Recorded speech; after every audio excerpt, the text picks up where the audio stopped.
24 नवंबर को संभल में हुई हिंसा की अब न्यायिक जांच शुरू हो चुकी है। आज न्यायिक जांच आयोग ने संभल पहुंचकर घटनास्थल का जायज़ा लिया है और तमाम तरह की जो जानकारियां हैं वो इकट्ठा की हैं।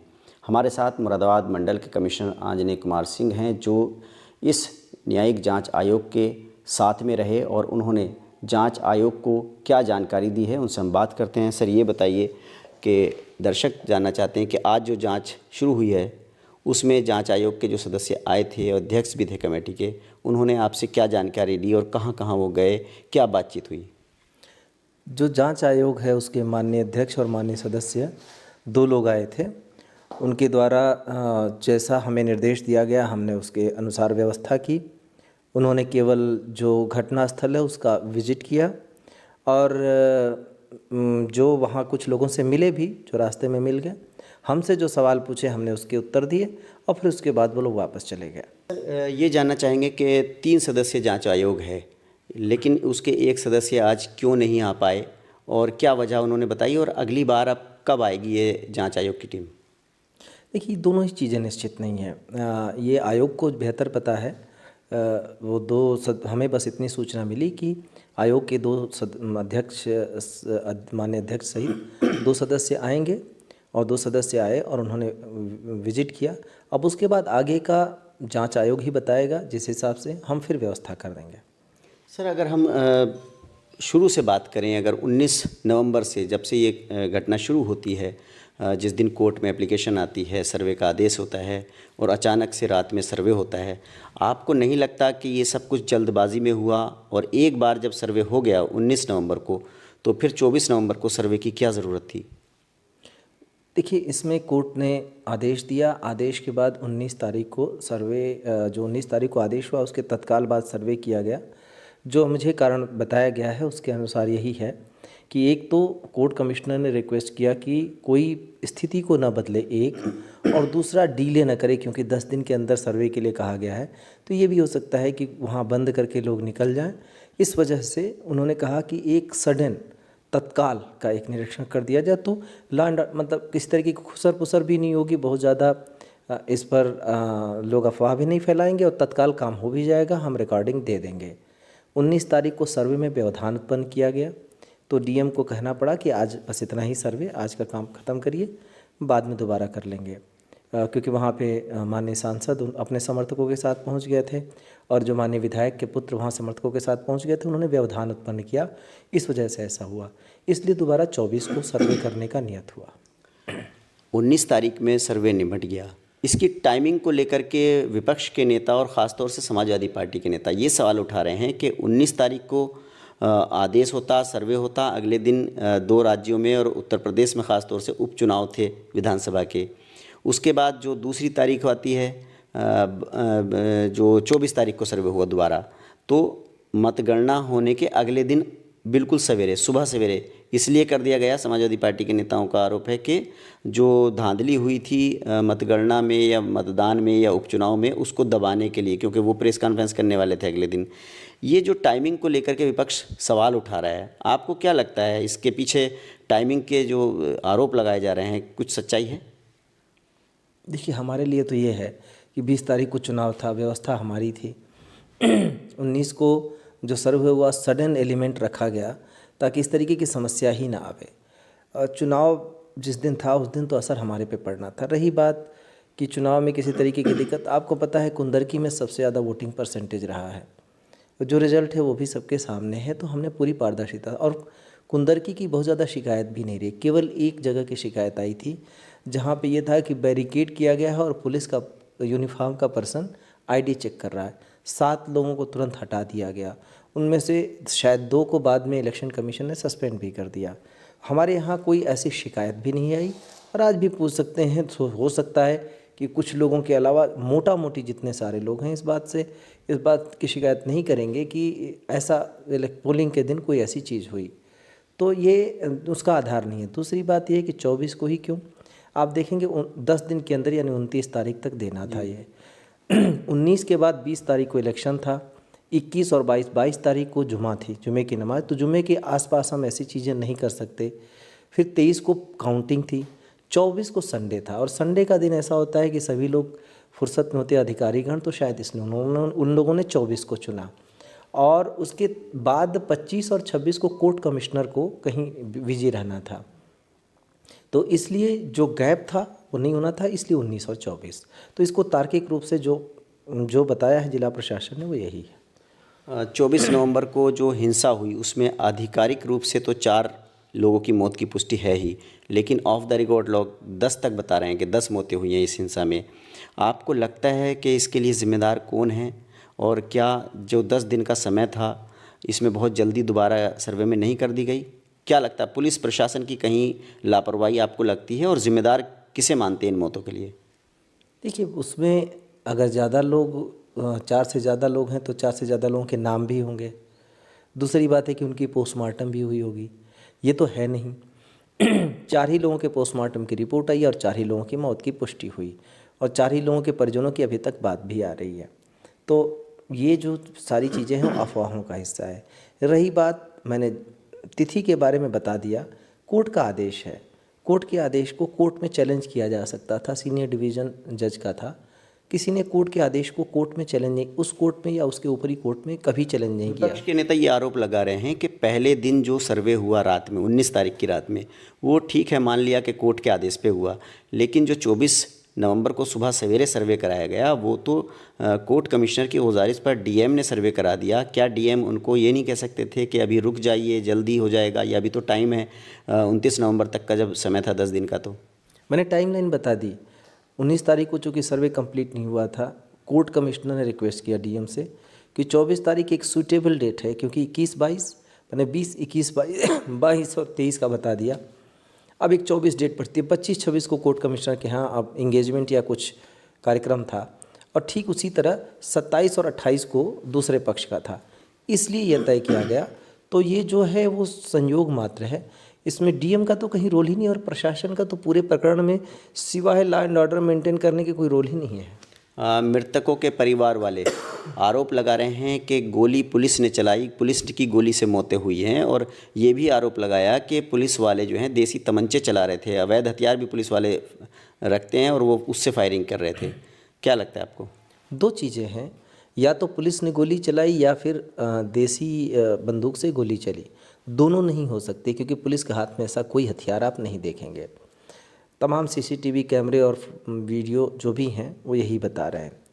पोस्टमार्टम की रिपोर्ट करी ये देसी गन से बंदूक चली, अगर ऐसा है तो निश्चित रूप हमने वीडियो जारी किया, फ़ोटो जारी किया, जो कुछ लोग हाथ में गन लिए दिख भी रहे हैं, और हमने ऑडियो भी जारी किया। उस ऑडियो में भी सामान लेके आने की बात हो रही है। तो आपको लगता है मतलब वो जो लोग मरे हैं वो उपद्रवियों की ही गोली से मरे हैं? निश्चित रूप से। अभी हालांकि ये इन्वेस्टिगेशन का है, मैंने पुलिस को क्लीन चिट कभी नहीं दिया। मैं आज भी कह रहा हूं कि पुलिस के विरुद्ध साक्ष्य मिलेगा तो हम पुलिस को भी, पुलिस के जिस कर्मी के विरुद्ध साक्ष्य मिलेगा उसकी भी हम जांच करेंगे, लेकिन इस वजह से उपद्रवियों को जस्टिफाई नहीं किया जा सकता कि उपद्रवी जो वहाँ थे बस वो जायज़ हो गया इस वजह से, वो इनोसेंट थे। एक सवाल ये है कि क्या इंटेलिजेंस फेलियर है इसमें, पुलिस प्रशासन फेल रहा है, और क्या कोई पुलिस का अधिकारी भी इस घटना के लिए ज़िम्मेदार है, उसकी लापरवाही सामने अभी तक आई है या नहीं आई है? क्योंकि कई लोग वहाँ पर एक सर्किल ऑफिसर पे भी आरोप लगा रहे हैं, तो आपको क्या लगता है? ये सारी चीज़ें सामने हैं। देखिए, इन पूरी ये जो इंटेलिजेंस फेलियर और प्रशासनिक फेलियर की थ्योरी चला जा रही है उसके बारे में स्पष्ट कर दूं। जो इंटेल इनपुट था वो केवल और केवल स्ट्रक्चर के बारे में था। तो स्ट्रक्चर की जो पोजीशन देखेंगे, स्ट्रक्चर को पुलिस चारों तरफ से घेर के खड़ी है। उसके आगे का क्षेत्र ऐसा नहीं है जहाँ पे हम जमावड़ा होने से रोक सकते हैं, क्योंकि गलियाँ हैं। गलियों में अगर हम किसी को बैरिकेड करके रोकेंगे तो फिर ये होगा कि आप हमें घरों में जाने से कैसे रोक सकते हैं, तो हम रोक नहीं सकते थे। गली लोग इकट्ठे हुए, वहाँ पे स्ट्रेटेजिकली पुलिस की आप तैनाती नहीं कर सकते। प्रशासनिक फेलियर तब माना जाता जब हम स्ट्रक्चर की सुरक्षा नहीं कर पाते, या जो सर्वे टीम है उसकी सुरक्षा नहीं कर पाने में फेल रहते, या फिर हमने जल्दी घटना को काबू में नहीं ले लिया होता। इंटेलिजेंस इनपुट मतलब था कि भीड़ इकट्ठी हो जाएगी? इंटेलिजेंस इनपुट इस बात के लिए था कि लोग मस्जिद में जाकर या उसके आसपास जो सर्वे टीम है उसके ऊपर हमला करने की कोशिश कर सकते हैं, स्ट्रक्चर को नुकसान पहुंचा सकते हैं। आपको लगता है कि कोई इंटेलिजेंस फेलियर नहीं हुआ और पुलिस का कोई फेलियर नहीं हुआ उसको संभालने में भीड़ को? जितना इंटेलिजेंस इनपुट मिला और इतना पर्याप्त होता है। जितना इंटेलिजेंस इनपुट मिला उसके हिसाब से हमने व्यवस्था कर रखी थी, 5 कंपनी पीएससी तैनात कर रखी थी। प्रशासनिक तौर पर हमने जितनी जल्दी इस घटना पे काबू पाया, पीछे पता नहीं कितने ऐसे उदाहरण होंगे जहां इस तरह की घटना के बाद तत्काल कंट्रोल पा लिया गया हो, 2 से ढाई घंटे लगे। तो आप प्रशासनिक फेल्योर या इंटेलिजेंस फेल्योर किस हिसाब से कहा जा रहा है? हाँ, घटना घटी, दुर्भाग्यपूर्ण है, नहीं घटी होती तो और अच्छा होता, लेकिन इसकी वजह से आप ये नहीं कह सकते नहीं पूरा प्रशासन फेल हो गया। अखिलेश यादव सीधे तौर पर आप पर आरोप लगा रहे हैं कि सब कुछ आपने कराया है, क्या कहना चाहेंगे? देखिए, मैं जिले का डीएम जिलाधिकारी नहीं हूँ, ना मैं सुपरिटेंडेंट ऑफ पुलिस हूँ। मेरा रोल कमिश्नर का है। कमिश्नर का रोल एडवाइजरी होता है, वो भी तब जब मांगा जाए। तो इस पूरी घटना में कमिश्नर तो कहीं से इन्वॉल्व है ही नहीं। मेरा रोल तो तब शुरू हुआ जब लॉ एंड ऑर्डर प्रॉब्लम शुरू हुआ, तब मेरा रोल शुरू हुआ कि एटलीस्ट वहाँ पे जल्दी से जल्दी लॉ एंड ऑर्डर को मेंटेन किया जाए। और तभी आप देखेंगे मैं एकदम पहले से वहाँ मौजूद नहीं था, मैं सूचना मिलने पर ही वहाँ पे गया था। समाजवादी पार्टी के नेता ये भी आरोप लगा रहे हैं कि आप लगातार पुलिस और प्रशासन का मीडिया में बचाव कर रहे हैं, ऐसा पहले कभी किसी कमिश्नर ने नहीं किया है। ये किस तरीके से गुनाह है? मैं इस प्रशासनिक टीम का हिस्सा हूँ, मैं सुपरवाइजरी ऑफिसर हूँ, तो वो क्यों उनको परेशानी है मुझे नहीं समझ में आ रहा है। इसलिए कि मैं सारे तथ्य सही ढंग से रख रहा हूँ, इसलिए कि पारदर्शिता मैंने बनाई हुई है, इसलिए कि हर एक चीज़ को मैंने अभी तक सिद्ध किया है, जो कह रहा हूँ वो दावे के साथ कर रहा हूँ, और इसलिए कि मैंने इस घटना से बाहर कोई चीज़ होने नहीं दी, यानी किसी तरीके की अफवाह नहीं फैलने दी और इसको बिगड़ने नहीं दिया। क्या ये मेरा दोष हो सकता है कि इसलिए मैं इसमें शामिल हो जाऊँगा? ये कोर्ट का आदेश है, अनुपालन जिला प्रशासन के द्वारा किया गया, कमिश्नर इसमें कहाँ से आ गया? एक ये भी आरोप समाजवादी पार्टी की तरफ से लगाया जा रहा है कि आप नियम विरुद्ध तरीके से 7 साल से ज़्यादा समय से मुरादाबाद मंडल में टिके हुए हैं, नियम विरुद्ध आपको यहाँ पर तैनात कर रखा है।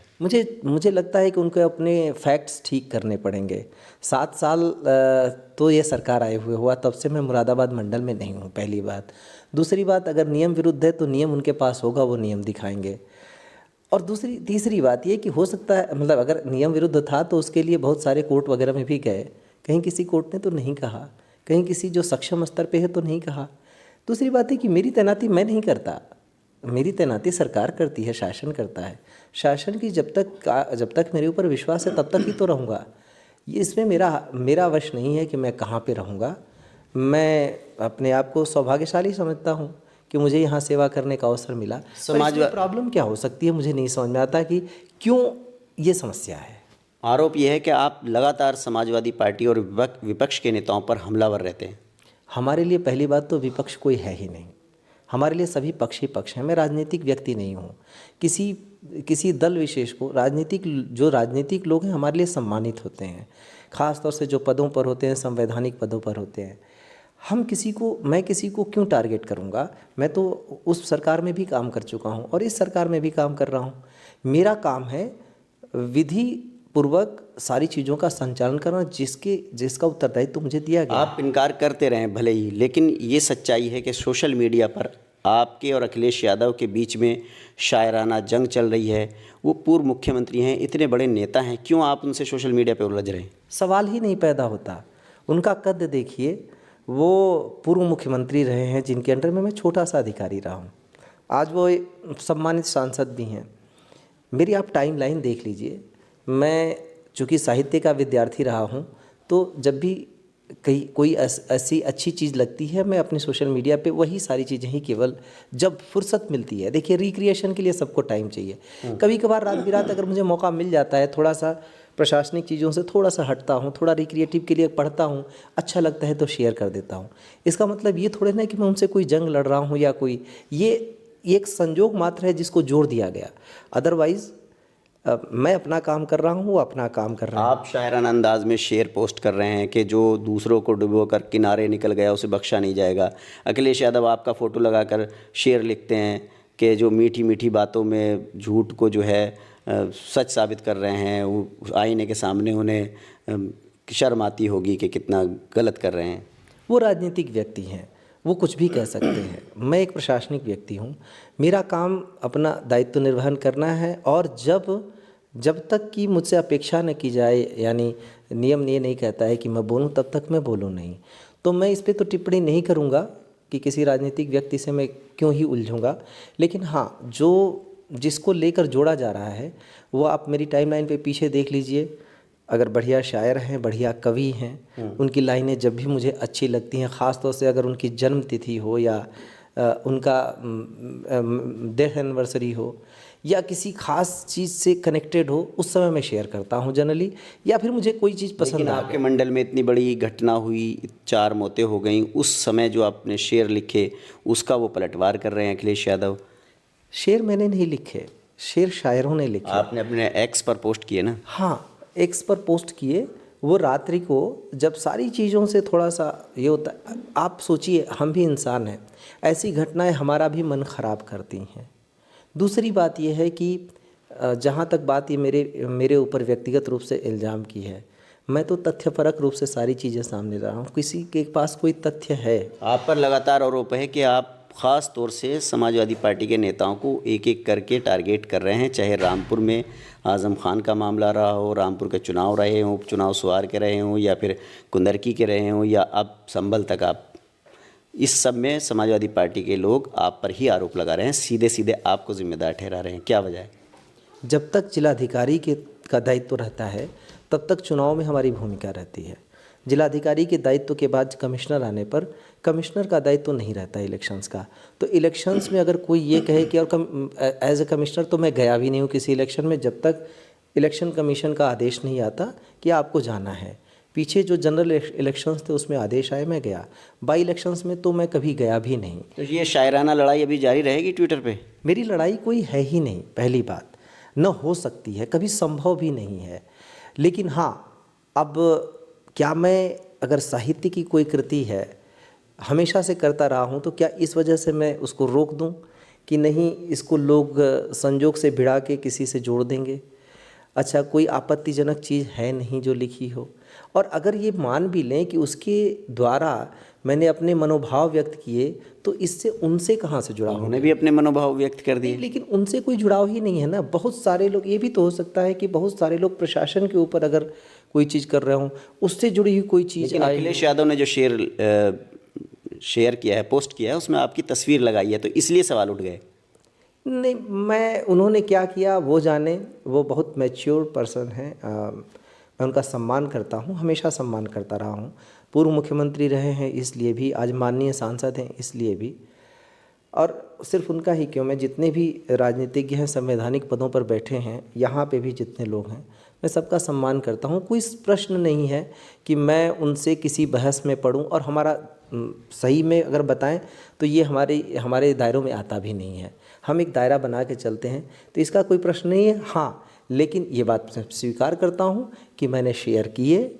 मैं इसके पहले भी जितने शायर और कवि हैं उनके, या फिर कई कोट, अच्छा अगर किसी की बर्थ एनिवर्सरी है या डेथ एनिवर्सरी है, उस समय कोट कोई अच्छा है वो शेयर करता हूँ। अपनी जो मुझे पसंद आती हैं, उनके हो सकता है कि और भी अच्छी लाइनें हों, पर मुझे जो पसंद आ जाती हों मैं शेयर करता हूँ। ये संजोग मात्र है। आखिरी सवाल हम करना चाहेंगे कि क्या विपक्ष के और समाजवादी पार्टी के नेताओं को बिल्कुल नहीं आने दिया जाएगा संभल में, क्योंकि 10 दिसंबर तक तो निषेधाज्ञा लगा ही रखी है डीएम साहब ने?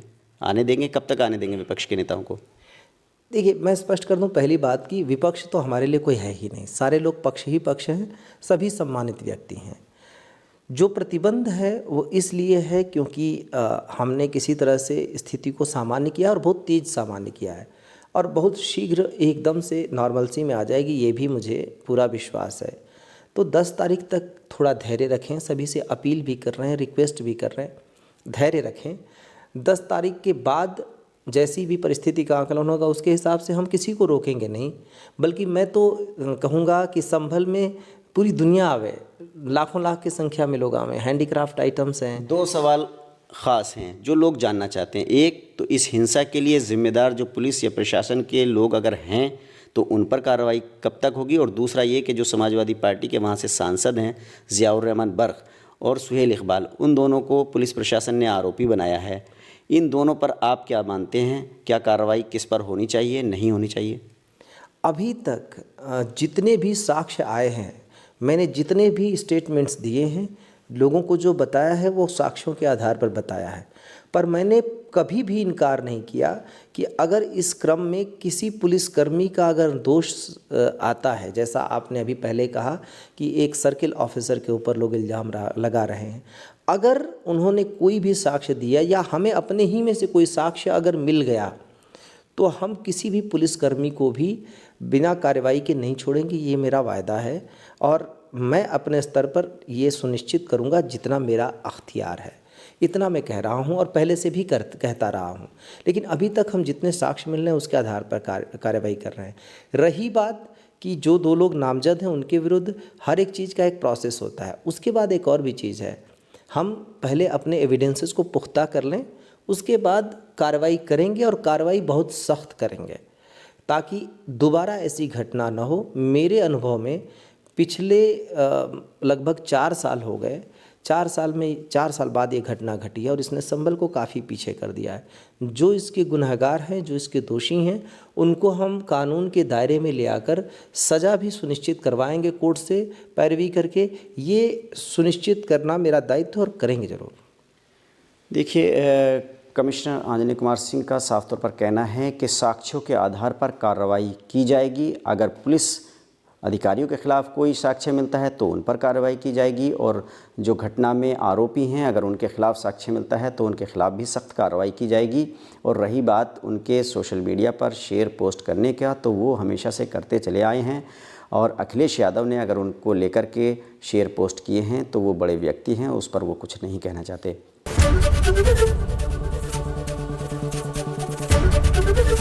एबीपी गंगा, खबर आपकी, जुबान आपकी।